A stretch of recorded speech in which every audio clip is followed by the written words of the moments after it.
Olá, gerente de projeto sustentável e inteligente. Sou Eduardo César da Project Max, seu PMO virtual sustentável. Estamos nas aulas abertas falando sobre o grau de maturidade da sua empresa em ESG, né? É importante saber quão maduro está a sua empresa em relação ao ESG e preconizamos o uso então da ESG mais PM mais IA, o uso da inteligência artificial, justamente para ajudar a medir o grau de maturidade da sua empresa, no aspecto dos três pilares do E, do S e do G. Estamos nas aulas abertas e já falamos sobre as taxonomias, regulamentações, o uso da generativa IA para tudo isso, as melhores plataformas IA para a geração desses dados, o uso da plataforma Sustainability Community Microsoft, que é a que utilizamos, já falamos do pilar ambiental, do pilar social e agora do pilar da governança. Justamente governança é o uso então de toda da nossa companhia, né, dos tomadores de decisão, do compliance, da alta direção, da gerência, diretoria, etc., com relação aos aspectos do ESG. O ESG que preconizamos assunto, veio para ficar, não se discute mais esse assunto. E um em cada cinco a pauta na reunião da alta administração deve ter o assunto ESG nos seus mais variados momentos aí, do E, do S e do G, mas é um assunto importante. E para a inovação da empresa, acho que o segundo assunto importante, no pilar aí, né, e nos assuntos da pauta do Top 5 e do Conselho de Administração são as tecnologias modernas e o uso da IA generativa. O que a IA generativa pode trazer de diferencial competitivo para a sua organização. Então, ESG mais IA nada mais tão pertinente, além da gestão, né, do PM. Então, a soma do ESG mais o IA mais o PM vai levar a sua companhia a um patamar diferenciado nessa mundo complexo que vivemos, VUCA, BANI e tudo mais, buscar o nosso oceano azul que tanto almejamos, sair dessa concorrência, né, aí sangrenta para a busca do oceano azul. E a busca do oceano azul, precisamos então no aspecto da governança respeitar esses quatro quadrantes que são a envoltória da onde a nossa empresa, e quanto maior a organização, maior a empresa, maior a força dessas quatro grandes áreas, né, que são as demandas sobre nossa companhia, que influenciam externamente e internamente nossa companhia. O primeiro quadrante, o superior esquerdo, são as forças globais, né, dos aspectos aí das Nações Unidas, toda essa problemática que vivemos dos aspectos climáticos extremos, o aquecimento aí, as mudanças, né, climática global, do aquecimento de 1,5 graus a 2, levado pela a geração dos gases de efeito estufa, que é justamente os aspectos ambientais, onde pega muito forte, e as consequências disso, que são os eventos extremos, chuvas, inundações, secas e mudanças climáticas diversas de temperatura assim por diante, que está relacionado aos aspectos sociais, né? Principalmente atingindo as pessoas e as populações e comunidades de baixa renda. Já vimos isso nos aspectos sociais, são justamente, né, os que mais sofrem quando vem um problema de enchente. Problemas, aspectos novos do Rio Grande do Sul atingiu todo mundo. Mas vamos e venhamos, as pessoas que tinham mais poder aquisitivo puderam sair das regiões e para o litoral, migrar para os estados vizinhos e assim por diante, ou áreas mais protegidas, etc. As pessoas menos abastadas que viviam aí próximos, né, às regiões ribeirinhas, que realmente sofreram mais. Então, veja que o aspecto do E e do S estão relacionados, e quem toma a decisão governamental, tanto dos governos, das ONGs e das empresas, é o G. Então veja que o aspecto ESG ele é interconectado, interligado. Dificilmente separadamente para fins didáticos, estamos falando do G, mas eles são interconectados.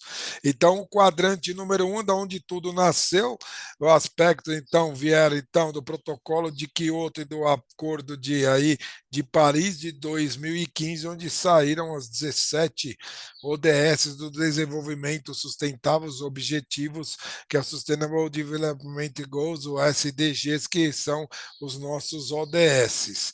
O Greenhouse Gas Protocol, já falamos, que são os gases de efeito estufa, de onde vem todo o cálculo, né, do GE, da emissão dos gases de efeito estufa, que são fundamentais para o cálculo aí do crédito de carbono. Né? E aí, então, o PRI, que são os princípios, né, para os investimentos responsáveis, aí um aspecto muito forte do PRI, que são dos bancos, das entidades, né, de fins lucrativos, né, que são os investidores, bolsa de valores, etc., que são os shareholders. Então, eles se uniram, os bancos, utilizando muito o código e a conduta PRI para analisar os empréstimos bancários e assim por diante, os financiamentos nos projetos sustentáveis, e aí também, não menos importante, né, todas as seguradoras, resseguros. Então, a força do quadrante 1, que é o Global Goals and Principles, da onde se unem, né, os países têm metas a cumprir, os governos, e aí, né, encadeando aí também para as empresas. Então, né, tudo isso forte. Isso levou, então, às melhores práticas, que são as metodologias, os frameworks, que são os reporting frameworks do quadrante superior direito, e aí a EcoVadis foi um dos primeiros, GRI, SASB, CDP, e aí vieram todos os demais, TCFD, CDSB, o ISSB para a integração de tudo isso, e mais aí, né, forte aí recentemente o Science Based Target, tudo isso unificado pelo IR, que é o relato integrado. Pois bem, então temos a demanda, que é o canto superior esquerdo, temos as melhores práticas, canto superior direito, e aí então o governo, a sociedade civil organizada, os órgãos de regulamentação e tudo mais, criaram então a regulamentação, que são que eu, né, culminante com o Green Deal, né, que é o financiamento sustentável, e das normas de CSRD, que vem da Europa e aí vem influenciando todas as taxonomias e regulamentações globais na Nova Zelândia, etc., Ásia, Coreia e assim por diante, influenciando inclusive os mercados de crédito de carbono e assim por diante.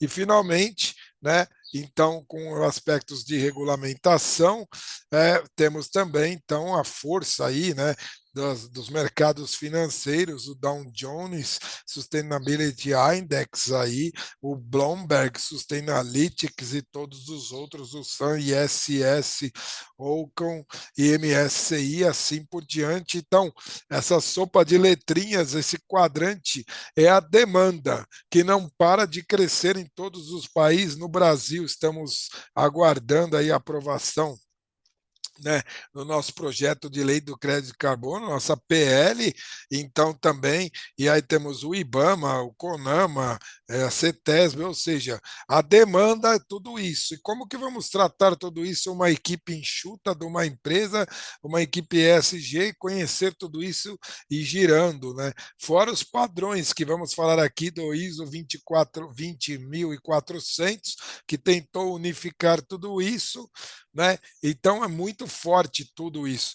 E como é que então, mais vivendo nesse mundo VUCA, e pós-pandemia, guerra de Rússia e Ucrânia, as manifestações e guerras no Oriente Médio, assim por diante, né? É o prato esquerdo da balança. Como é que vamos então, né? O prato esquerdo da balança, vamos equilibrar ali com uma equipe que tem recursos tal para girar o ESG da organização.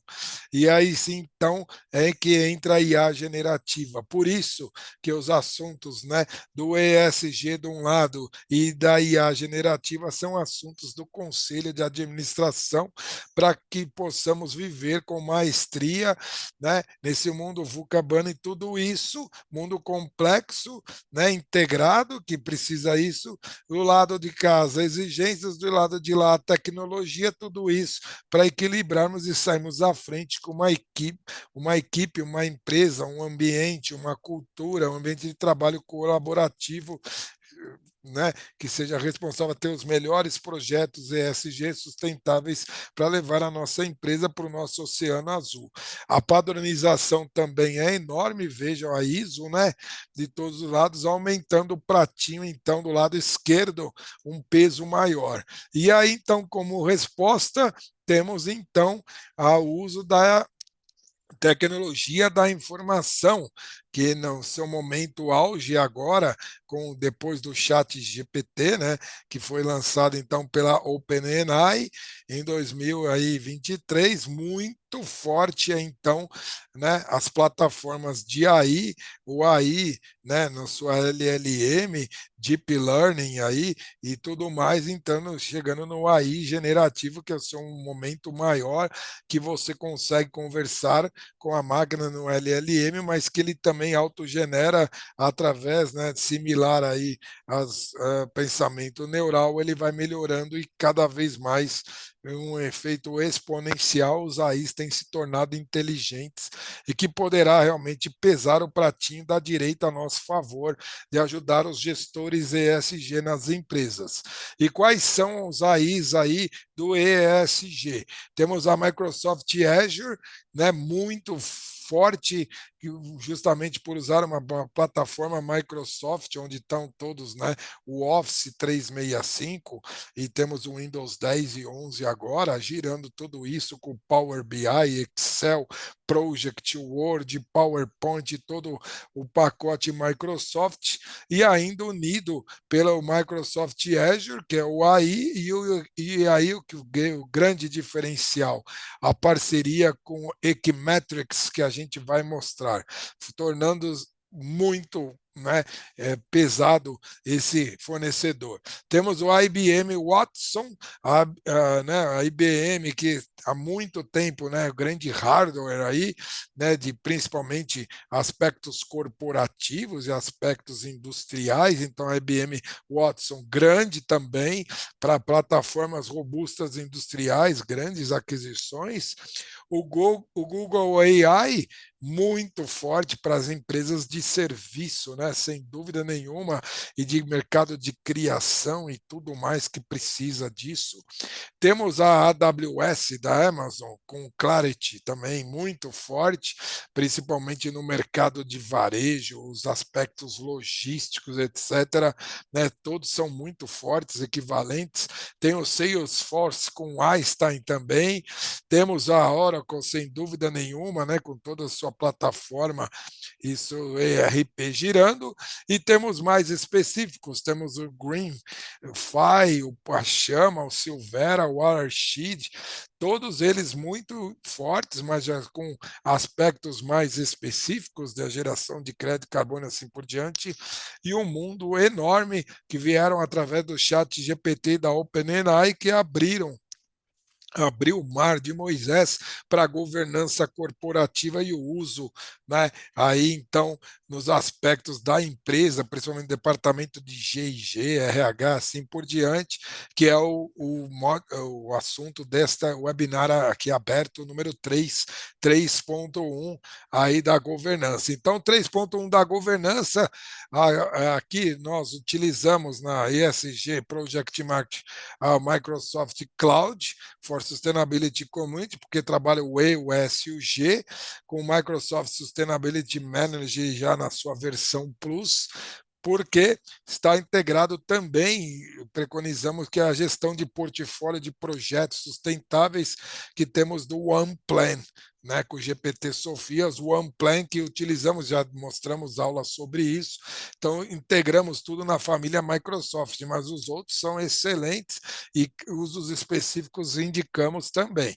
Mas aqui trabalhando então no Microsoft Sustainability Manager Plus, temos também o Compliance Manager Plus, que é justamente o objeto deste pacote 3.1, que é a governança. E temos então o AI AI Plus também, que é importante. Então, tudo isso na família Microsoft e principalmente com a força do Equimetrics, que veio para medir isso mesmo, né? Os OKRs e os KPIs do ESG, deixando um pouco só de ser holístico e trazer mensuração, né? Pessoal que acha que o ESG é muito holístico, com o Equimetrics aí, né? Grande parceiro da Microsoft, com o uso, então, inclusive, de parcerias com a Ernst Young, KPMG, PwC e outros tantos, Ecovadis, né? Trouxe um grande peso para medições, né, dessa parte da governança e também das outras partes, né, trazendo muita força para isso tudo. O Ecolab 3D e assim por diante. Então, e além do mais, a integração da família Microsoft com o Power Automate, o Power Apps, o Power BI, que é muito importante, trazendo então o Microsoft Sustainability Manager e agora na sua versão Plus com o Dataverse, tudo isso interligado no pacote Microsoft usando o Microsoft Azure do AI. Então, a Equimetrics veio para dar essa diferença e é o que estamos utilizando aí, inclusive os templates aí e os dashboards do Azure Monitor Dashboard fundamental e outra força muito grande que é o uso do Microsoft Teams, né? Nós que trabalhamos com a versão integrada do Microsoft Teams em toda a organização, nada mais governar, né, de trabalhar com a governança, inclusive saber o que as pessoas estão fazendo, LGPD, Lei, né, Geral de Proteção de Dados, o Código de Conduta dos colaboradores e todo esse aspecto individual de cada um, o Microsoft Teams é uma entrada muito importante. Então veja que a integração deste conjunto enorme é que nos levou à escolha do Microsoft Manager, Sustainable Manager Plus com Equimetrics. Então, já falamos do pilar ambiental, com seus 4 subcategorias, já falamos também do pilar social, com as suas 4 subcategorias, e nesse webinar aqui aberto, estamos falando então do terceiro pilar, o pilar da governança, que é subdividido em duas partes, a governança corporativa e o comportamento corporativo. A governança corporativa, a gente fala que é o top-down, né? É o top-down, como é que então a empresa, missão, visão, valores, descendo, o verdadeiro Kaplan e Norton, trazendo então a cultura, né? A visão de cima para baixo, da diversidade no conselho, da remuneração executiva, da propriedade da toda a empresa intelectual, de relacionamento, de P&D, etc. A cibersegurança, que a gente leva muito em consideração, que é o que falamos, e a gestão de risco do COSO, amarrando tudo isso. E o comportamento corporativo, as regras são feitas top-down, mas na prática o que acontece é o bottom-up. É ali as auditorias do dia a dia, né? Top-down é a criação da ética nos negócios, o do verdadeiro compliance, o 3.2, né? As práticas anticompetitivas aí de toda a gestão de fornecimento da cadeias e das aquisições da companhia e a corrupção e instabilidade de ações dos trabalhadores. Mas, na prática, a auditoria bottom-up, é o famoso cultura e estratégia aí, que tanto fala nosso Peter Drucker, o 3.1, que é a estratégia descendo de cima para baixo, e a cultura, né, evitar que coma no café da manhã de baixo para cima, o 3.2. Então, esse relacionamento complexo, né, da organização, a sua compliance, na sua governança com todos os seus colaboradores, né, o compliance de baixo para cima. E nada mais justo do que usar, então, o AI generativo para fazer tudo isso, essa complexidade toda, essa massa de dados enorme, né, de tudo que a companhia gera, porque tudo que a companhia gera são feitas de pessoas, né? São os preconizadores do uso da inteligência artificial, mas quem trabalha tudo isso são pessoas, e a governança cuida de pessoas, então nada mais justo do que tudo isso. Então, a subcategoria do pilar de governança, vamos falar do 3.1, né, de todo esse conjunto, 3.11 e o 3.1, governança corporativa, subdividida nos seus 5 subtópicos. Então, a cultura e a governança corporativa, justamente, que é um pilar fundamental, que a cultura não comer a estratégia no café da manhã. Então, a governança corporativa, o sucesso da empresa, ela abrange a diversidade, ela abrange todo o pacote de benefícios de remuneração, né, para engajamento dos colaboradores, ela abrange a propriedade intelectual, de gestão, de criação e tudo mais, ela abrange a cibersegurança e a gestão de riscos. Veja que é bastante, né, amplo e importante.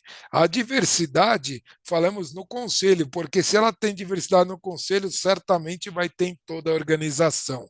Então, queremos, então, essa métrica top-down, se o conselho já é um conselho diverso, formado por etnias diferentes, idades diferentes, um conselho bastante diverso de gênero e assim por diante, certamente a presidência da organização, a diretoria, gerência geral e subáreas, né, o corpo estratégico diverso, certamente teremos um corpo tático diverso e muito seguramente o operacional diverso. Então entendemos isso, queremos isso, existem métricas, né, que mostramos na parte social a métrica de tudo isso. E aí, então, as melhores práticas de diversidade é justamente a inclusão, a diversidade propriamente dita e a equidade, todos eles no diagrama de Venn, a parte interna, assim, um espírito, uma cultura de pertencimento. Então, a pessoa se pertence à cultura, se pertence à organização, ela tem governança sobre isso, quando ela é inclusa, quando ela é diversa e quando ela é equânime. Então, a soma de tudo isso, então podemos ter as metas de inclusão, as metas de diversidade, as metas de equidade e a meta de pertencimento ao conjunto de todas elas.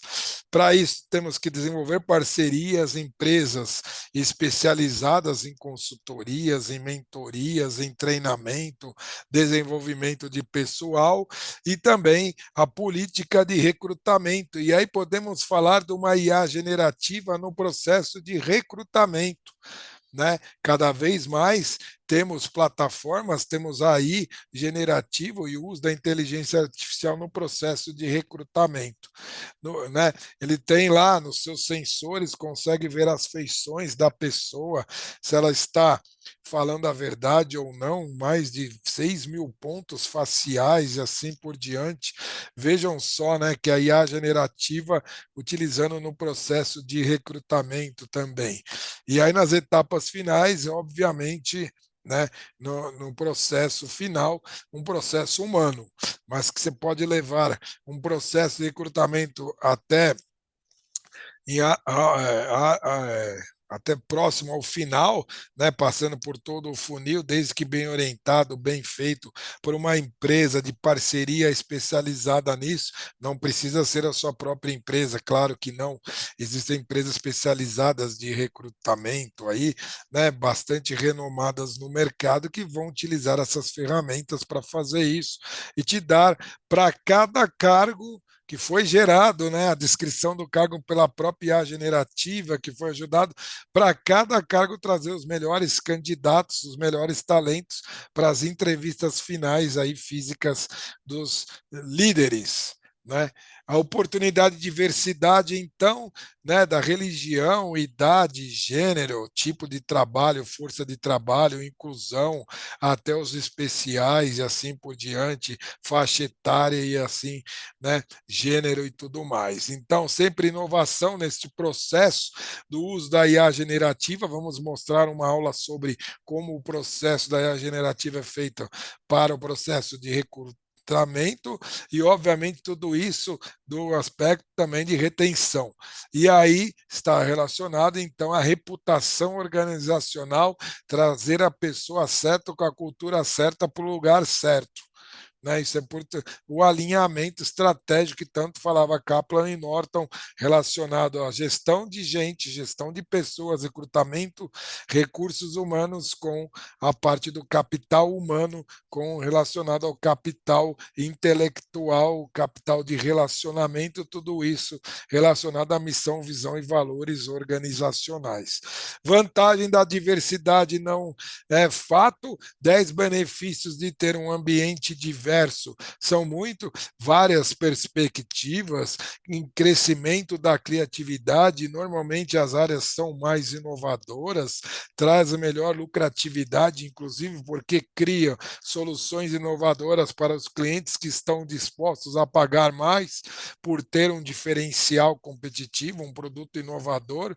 Realmente as suas margens são maiores, né? Então é importante um engajamento maior, principalmente dos mais talentosos e assim por diante, é forte isso, mas de toda a organização, né, uma decisão melhor baseada em dados e melhor decisão. Então, o uso da IA generativa é uma forma de decisão baseada em dados, é importante. Diminui o turnover, né, dos empregados, dá uma melhor reputação para a organização, tanto o endomarketing, as pessoas começam a falar bem da organização dentro dela mesma, quanto para fora, né? Eu gosto de trabalhar nesta empresa, ela fala bem da empresa em rodas de amigos, fala bem nas mídias sociais e assim por diante. Isso traz uma reputação muito importante para a organização e certamente maiores resultados e muito, 10º ponto, trazendo soluções de problemas complexos, que é o mundo que vivemos, que mostramos, é o equilíbrio dos pratinhos que falamos, o prato da esquerda, um mundo super complexo, cheio de regulamentações, um mundo, né, das mídias sociais, cheio de informação, tomar uma decisão baseada em dados num momento rápido, veloz, né, com o uso da IA generativo se torna bastante fácil e rápido. Riscos de implementação da diversidade, podemos dizer que é o inverso, né? A gente usa as oportunidades da diversidade para diferencial competitivo. O risco é de não termos a diversidade. E aí, dependendo se a empresa é muito, né, menos diversa, ela pode ter uma resistência interna. Então, os grupos germânicos aí, anglo-saxões, tiveram maiores dificuldades inicialmente na inclusão dessa diversidade, né? E que vem trabalhando isso no tempo, então essa diminuição da resistência interna. A escassez de talentos pode acontecer, né, em empresas desse tipo, e a adaptação pode ser lenta nessa velocidade, nesse mundo VUCA e cada vez mais rápido que vivemos. Temos que ter então essa agilidade, nada mais justo do que uma IA generativa para trazer tudo isso. Gold Sachs, né, traz então um exemplo de um case de sucesso, que é a empresa que preconiza, né, que trouxe até um guia de diversidade para as empresas e boas práticas para adquirir, né, para que as empresas possam trabalhar essa ideia, até o próprio nome do lançamento, né, para trazer as melhores e boas práticas diversas. Aconselhamos a leitura dessa Gold Sachs aí, que é o exemplo que trazemos e que fala também até da IA generativa. Veja, a capa já é bastante diversa nos vários aspectos, né? Então, é o nosso case de sucesso que entramos em detalhes, né, nas nossas aulas. Remuneração executiva, na verdade, podemos traduzir, né, veio da tradução, um pacote de benefícios atraentes para os altos executivos talentosos. Se temos a atração e retenção dos talentos dos altos executivos modernos, obviamente isso também vai se fazer em cascata para toda a organização.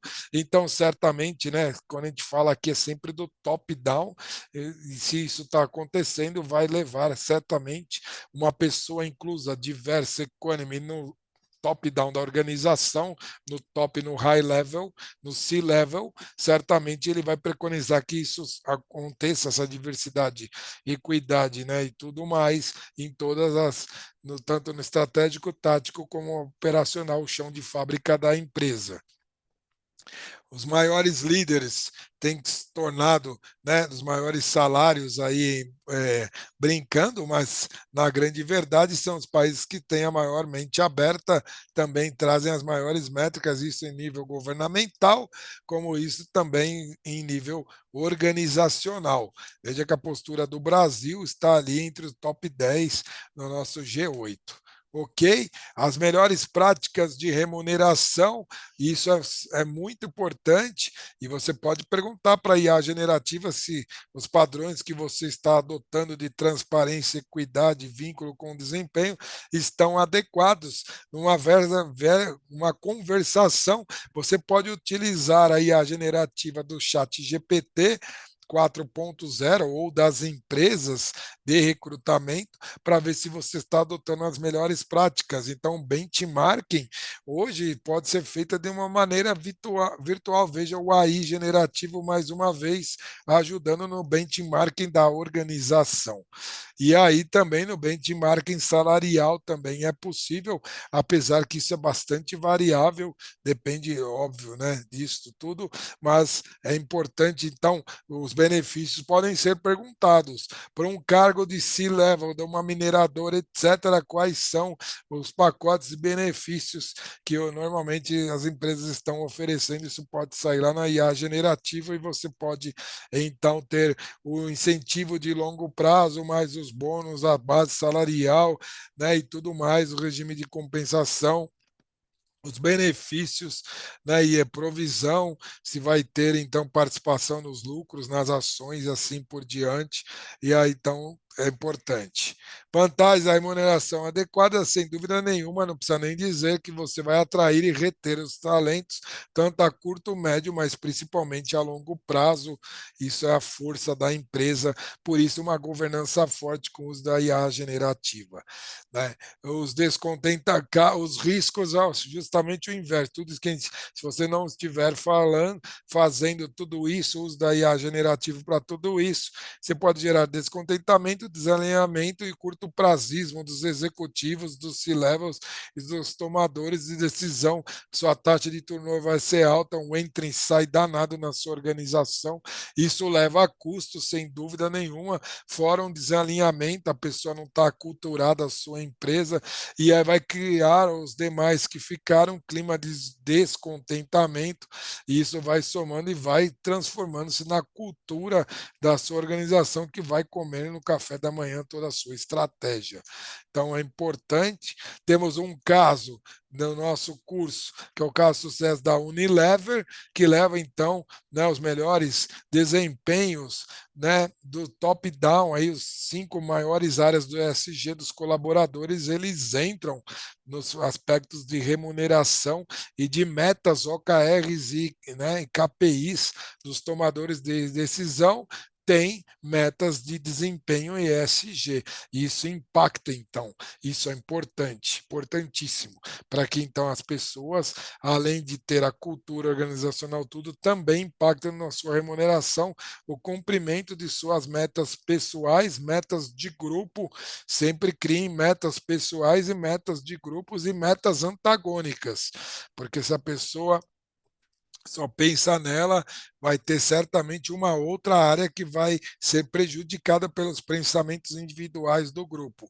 Então, o exemplo num projeto tem que ter metas de também eficiência operacional, metas de minimização de manutenção, para que o implantador de empreendimento pense em metas de longo prazo, tanto, né, de aspectos operacionais, de eficiência energética, eficiências operacionais, quanto minimizar as manutenções. Isso evita o curto prazismo e também, então, adotar soluções de longo prazo, tanto para o E, para o S e para o G. A propriedade corporativa, temos aula que fala dos capitais intelectuais, relacionais, capitais financeiros, capitais humanos.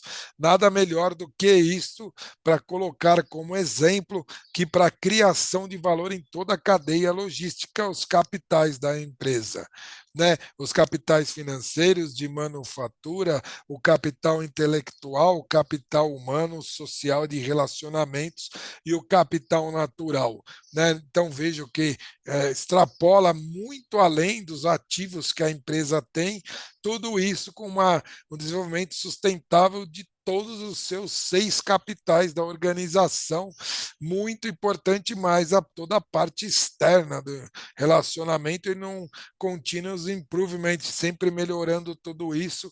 Isso aqui é que se preconiza o relatório entregado, o IR. Veja que tudo se amarra, a governança se amarra com o social e que também amarra com o ambiental. Então, na nossa aula de IR, mostramos tudo isso, que a criação de valor é a soma dos 6 capitais, né? Ok? As métricas e propriedades, então, dos 6 capitais, se você não sabe a métrica dos capitais, por exemplo, de relacionamento, peça para o chat GPT da OpenAI ou peça para o nosso manager da Microsoft, certamente ele vai gerar quais são, então, os principais indicadores, os principais OKRs, os principais KPIs, né? Tanto, então, muito importante, quais são os KPIs de resiliência. Veja só, os KPIs de produtividade, de agilidade, de inovação, de sustentabilidade, de crescimento, são métricas que você pode instalar e deve instalar, os KPIs em níveis operacionais, em níveis táticos, em níveis estratégicos, e os OKRs top-down que vem de toda a empresa, né? Tudo isso uma métrica de propriedade dos 6 capitais que falamos, intelectual, relacionamento e assim por diante. Às vezes o profissional vai bater uma métrica individual e ele estraga o capital relacional. Imagine a imagem e reputação da sua empresa no mercado, dos shareholders, dos stakeholders da ONG, todo um relacionamento que você fez com a instituição, órgão governamental ali do meio ambiente, né? Não pode se esvair numa atuação única, por isso o capital relacional tem que ter os seus indicadores, e esse indicador deve cascatear para todos. Então, faça, né, os indicadores dos seus 6 capitais, seus indicadores que são as métricas de propriedade, a propriedade dos 6 capitais, cascateando no nível estratégico, tático, operacional, chegando até o chão de fábrica, mostrando que todo esse relacionamento é tudo importante. E as melhores práticas de governança corporativa e estrutura de propriedade. Indicamos esse livro da Sam Paul, muito bacana, importante, já fizemos a leitura, tá? Que são os determinantes em relação com o desempenho das empresas específicas no Brasil, do Alexandre Silveira, e que traz tudo isso. Tá? E aí as melhores práticas de transparência, o equilíbrio de poder e a proteção dos direitos também, né? Já indo então para a parte, já na metade, muitas perguntas e respostas. Já vamos abrir aqui para perguntas e respostas.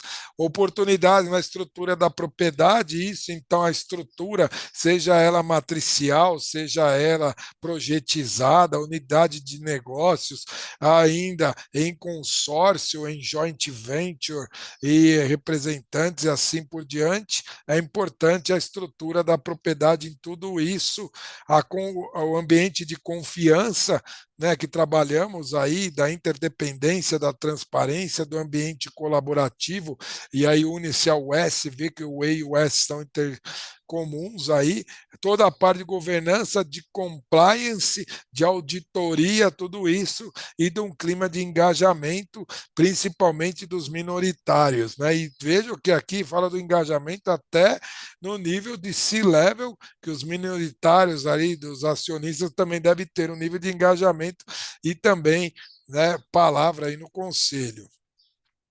A vantagem, então, tudo isso equilibrada e é tudo isso feito. Então, o AI generativo pode te gerar os indicadores, e aí a auditoria vai verificar se aqueles indicadores estão sendo feitos. Ou você pode fazer até uma auditoria e deve fazer uma auditoria eletrônica e ver também como é que o pessoal manda os e-mails para fora da organização, fala da organização e assim por diante. Tudo isso muito importante, então, na harmonia, transparência e compliance. E aí temos então os indicadores, os pilares das práticas de governança corporativa, né, corporativa. Para cada pilar, você precisa ter um indicador de propriedade de sócio, indicador do conselho de administração, indicador da alta gestão, da auditoria independente, inclusive, indicadores do conselho fiscal e da conduta e conflito de interesse. Tudo isso com transparência, prestação de contas, equidade e responsabilidade corporativa. Esse é o pilar, esse que mostra a governança corporativa. E você pode utilizar aí, então, o Chat GPT 4.0 ou Microsoft Manager, Sustainability Manager Plus, e pedir todos esses indicadores que ele vai te mandar numa forma de tabela, a periodicidade, o responsável e assim por diante. Caso de sucesso, quem utiliza isso com muito sucesso é o querido, né, aí da Berkshire Hathaway, o Warren Buffett, que usa com muita, veja só, o império que ele montou e que ele utiliza tudo isso, né, com muita maestria, que é a gestão eficiente de longo prazo e confiança nos acionistas. Ele criou este ambiente no nível de acionistas, né? Então, um dos maiores investidores, maior, né, mente pensante no mundo corporativo, Gold Sachs e assim por diante, da Vita, Delta, Southwestern, IBM e o número não para. Então, né, muito importante. E a cibersegurança corporativa, aí sim, falamos, e aí trago o time de TI, né? E até também as deep techs, as startups, você pode utilizar tudo isso para fazer uma cibersegurança de TI, uma cibersegurança corporativa. Se por um lado a IA traz benefícios, temos que tomar cuidado em não tornar tudo isso aberto. Então a cibersegurança, veja que tudo é equilíbrio. Utilizamos o melhor da IA generativa aberta para trazer, né, a leitura das mídias sociais, o que as mídias sociais estão falando da nossa empresa no aspecto do E, do S, né? E aí trazendo isso para a governança corporativa. Por outro lado, temos que tomar cuidado do que sai da empresa. E aí a cibersegurança trata muito bem, temos aulas específicas sobre isso, né? E aí deixamos a palavra para o grupo de IT para falar sobre a cibersegurança, que são mais capacitados para tudo isso. Mas sem dúvida nenhuma, tem trabalhando com métricas, métricas de cibersegurança, métricas de incidentes de cibersegurança, métricas de investimentos e de certificações. Tudo isso muito importante, né? O seu time de TI ter também certificações. A ISO 27000 trabalha, né? E ela é subaberta em 27001, do A, B, C, D, 1, 2, 3, 4, 5, 6. É enorme a quantidade, então, dessas certificações. Seu time de cybersecurity precisa trabalhar nisso, ou o seu parceiro, a sua startup, deep tech, fintech e tudo mais, tem que trabalhar com tudo isso. As melhores práticas de cibersegurança de 2024 são 12, né? E aí tem todo aí, tirem um print desta tela que traz todo, né? E trazemos lá os 12 KPIs da cybersecurity, das melhores práticas aí de 2024, programas robustos, treinamentos e tecnologia avançado, inclusive o uso da IA e da machine learning para detectar toda a ameaça. Por um lado, a IA abre para você, né, que se expõe mais um pouco a sua empresa, por outro lado, ela também ajuda. Veja que tem sempre então equilíbrio dos dois lados, sabe usar com maestria, chame para especialistas para entendimento disso. As startups são bastante capacitadas para utilizar tudo isso. Então, como falamos, oportunidade de cibersegurança, proteção, confiança e conformidade. Leiam as normas, nos consulte as normas, né, da série ISO 27000, temos todas elas, né, para utilizar você. Baixe no seu AI normas, né? Ele te dá todas as normas em detalhamento da 27000, ok? Então, cibersegurança eficaz reduz o risco, traz mais resiliência por ser aberta, seguramente, e todo o uso, né, das normas 27000 para conformidade. Então, isso é muito importante. Por um lado, estamos abertos a um ambiente mais heterogêneo, mais inclusivo e como preconiza, por outro lado, temos que estar protegido também, né? Então, risco da cibersegurança, a violação dos dados empresariais, principalmente os dados de engenharia, pesquisa e desenvolvimento, isso é muito importante, né? Onde traz a sua vantagem competitiva perante aos concorrentes, então isso tem que ter muito bem protegido, mas também do ESG como um todo, né? Todas as áreas e a Lei Geral de Proteção de Dados, né? E da criação e também de todos os aspectos dos recursos humanos, dos dados pessoais, não devem vazar, né? Então, tudo isso é muito importante.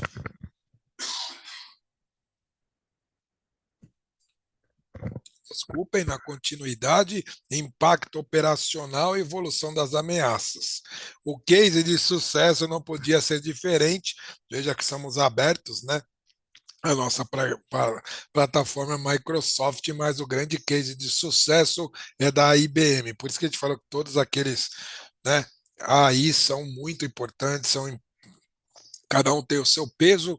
A IBM é o caso de sucesso, traz também então desenvolvimento de solução interna já reconhecida há muitos anos, né?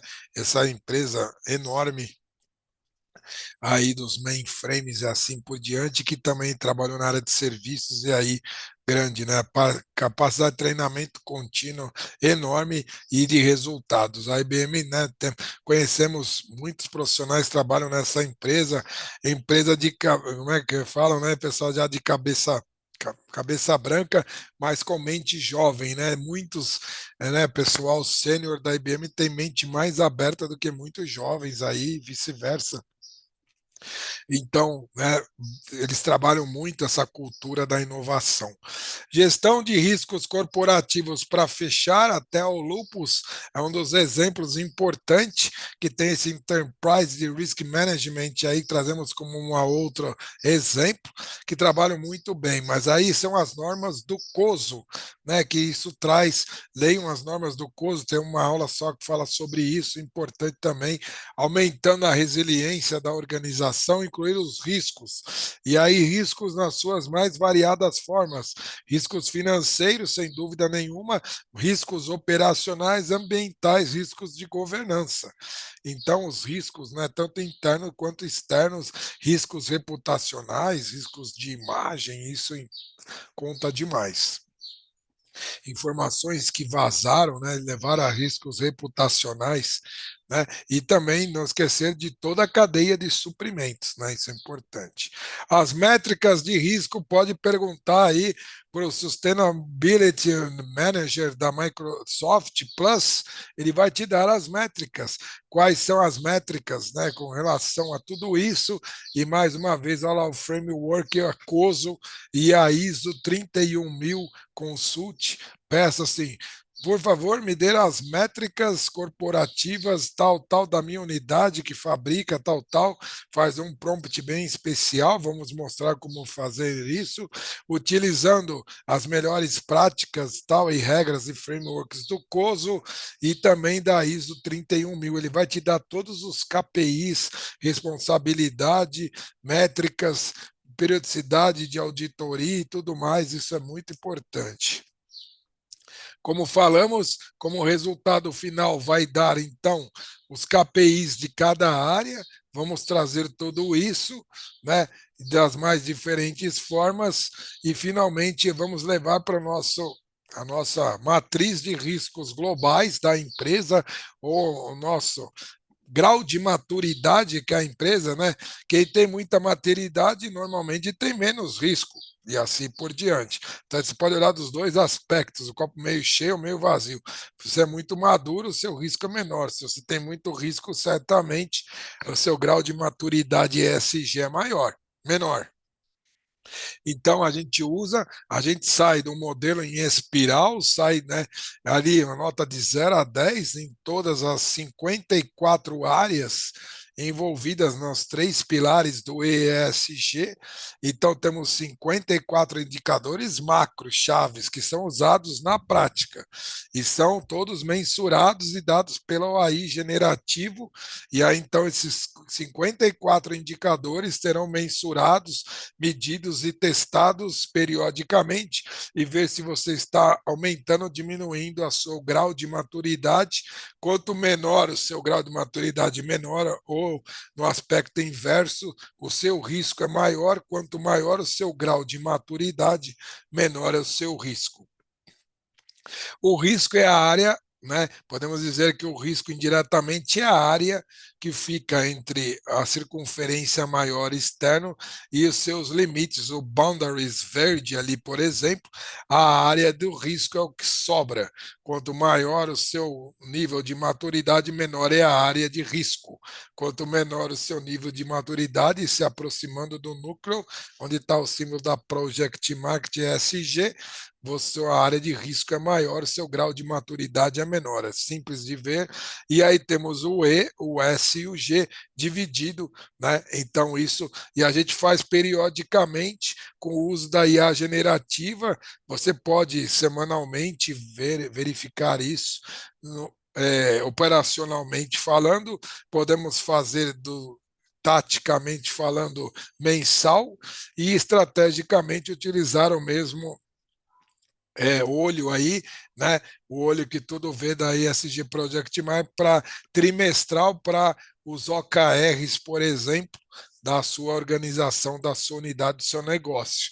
Então, estratégico a gente utilizamos normalmente essas métricas e dashboards trimestrais com OKRs, nível tático, nível de gerência, nível gerencial mensal, com os KPIs, né, desdobrados, os KPIs táticos para o nível gerencial, e o nível operacional podemos fazer o fechamento semanal com o nível operacional semanal dos KPIs. Tudo isso é importante. Segue o nosso QR Code, já na oitava turma, né, do ano 2024, esse grupo seleto há 3 anos aí, né, no ar 24 horas por dia, 7 dias por semana, nos convite para webinars, vejam aí palestras, eventos na sua organização, iremos com o maior prazer e participem deste grupo, que são profissionais seletos, qualificados, falam de workshops, feiras, eventos, artigos, sites interessantes, links e tudo mais, que está acontecendo com o mercado do crédito de carbono, as melhores práticas sustentáveis, traz também aí as rotas, né, das energias renováveis, então sempre assuntos ESG, esse grupo seleto. Vamos aqui abrir para perguntas e respostas, ficam então nossas aulas abertas da plataforma da ESG Project Marketing como um todo, fizemos a 1.1, que foi então a aula do meio ambiente, com o uso da IA generativa, depois o 2.1 do social, com a IA generativa, e o uso da Microsoft, né, Plus, que já mostramos também, e agora essa aula 3.1 da governança corporativa, né, com o Sustainable Manager da Microsoft, gerando o IA generativo de tudo isso. Então, fica aqui o nosso forte abraço, nos convide, vejam aí as palestras, eventos, as nossas aulas. Forte abraço, eu sou Eduardo César da Project Max, seu PMO virtual sustentável, e até o nosso próximo encontro sustentável.